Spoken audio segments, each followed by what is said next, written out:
Il fait très chaud aujourd'hui et je ne sais pas si vous entendez, mais c'est le temps des cigales. Donc au Japon, on appelle ça le semi, c'est les cigales. Bon, pour les Français du Sud, j'imagine que vous êtes habitués aussi au son des cigales. Donc ici au Japon, les cigales font aussi partie du décor estival.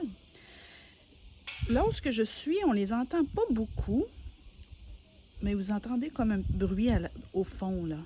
Donc c'est ça, c'est les cigales japonaises. Le son est différent un peu des cigales françaises, mais elles sont aussi bruyantes, hein.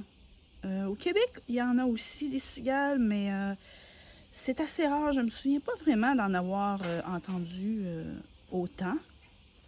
Parfois, dans les journées très chaudes. Mais ici, là, c'est vrai, elles sont en grand nombre. Hein. Si vous allez... j'ai une petite forêt pas loin, elles sont là. Un petit bois plutôt, pas une forêt, mais un petit bois. Là. Et puis, il y a des bambous aussi. Donc, elles aiment bien les bambous. Hein. Donc, vous les entendez un peu. Donc, si vous passez près de ce petit bosquet de bambous, ben là, vraiment, ça peut faire mal aux oreilles. Donc,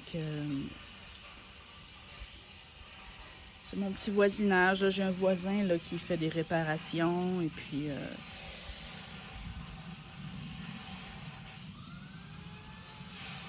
donc, aujourd'hui, il y a beaucoup de traînées dans le ciel. Hier, il y avait un très beau ciel bleu. Donc, ici, un petit conseil aussi pour les gens qui aimeraient visiter le Japon durant l'été. Si vous n'aimez pas la chaleur et l'humidité, c'est sûr que c'est pas vraiment à conseiller parce qu'il fait extrêmement chaud. Et c'est comme ça à tous les jours. Et vous en avez au moins pour 3 mois consécutifs de chaleur très intense, très accablante. Donc, si vraiment vous n'aimez pas la chaleur, ben, c'est peut-être pas conseillé, je dirais, mais bon, on s'habitue toujours parce que moi, j'ai quand même grandi dans un lieu où il fait très froid. Donc, finalement, je me suis habituée. C'est le froid, présentement, que je ne suis plus du tout habituée. Donc, je suis extrêmement frileuse. Donc, pour moi, la chaleur me convient beaucoup mieux. Mon corps s'est habitué. Donc, pour ceux qui aiment la chaleur, par contre, on a des très belles plages. Malheureusement, j'habite loin de la mer. J'aime beaucoup la mer parce que j'ai grandi aussi dans un lieu où la mer, elle était proche. Hein. J'ai grandi dans la ville de Rimouski. C'est une très belle ville avec... on vit en symbiose avec le monde de l'océan, de la mer, du fleuve plutôt. Là. Mais l'océan n'est pas très proche non plus, on monte plus haut. Donc, ça fait partie de notre culture, de la mer. Donc, mais ici, je suis plus dans les terres, mais au Japon, c'est peut-être mieux parce qu'on a toujours le risque de tsunami. Donc, s'il y a un tsunami, que vous habitez près de la mer, ben vous savez les conséquences que ça peut faire. Donc, on est peut-être mieux de vivre un peu loin de la mer et y aller juste pour les vacances ou pour se détendre un peu. Mais bon, voilà, c'est ça. Mais dans les terres où j'habite présentement, c'est beaucoup plus chaud. Donc, si vous êtes sur le bord de la mer, ben, il y a toujours un air marin hein, qui va un peu vous rafraîchir ou... c'est beaucoup plus confortable qu'à l'intérieur des terres comme je suis. Mais bon, question sécurité, c'est préférable d'habiter dans un endroit comme le mien. Donc, voilà. C'était une petite présentation des cigales. Donc, au revoir.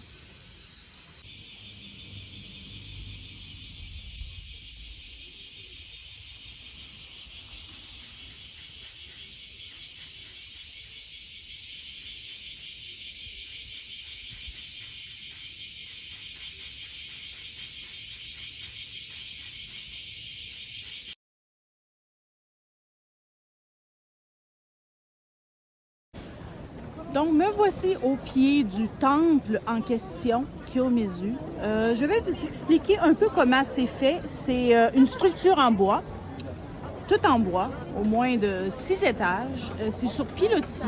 Malheureusement, vous ne pouvez pas voir les pilotis, mais vous voyez que c'est quand même une construction qui a été faite sur pilotis. Ça a plus de 1000 ans. Bien sûr, il y a eu des restaurations qui se sont faites, mais la ville de Kyoto n'a jamais subi de bombardement, donc la majorité des monuments que vous voyez à Kyoto sont authentiques. Ils ont simplement reçu des restaurations de maintenance, si on peut dire ça comme ça, là, pour les entretenir.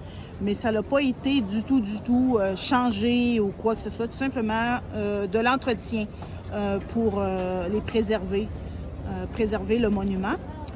Donc voilà, c'est le pied du temple de Kiyomizu. C'est tout en bois, c'est une construction sur pilotis, ce qui est assez unique. Et c'est le symbole de la ville de Kyoto. Donc voilà, c'est très gros, hein, je tiens à le préciser.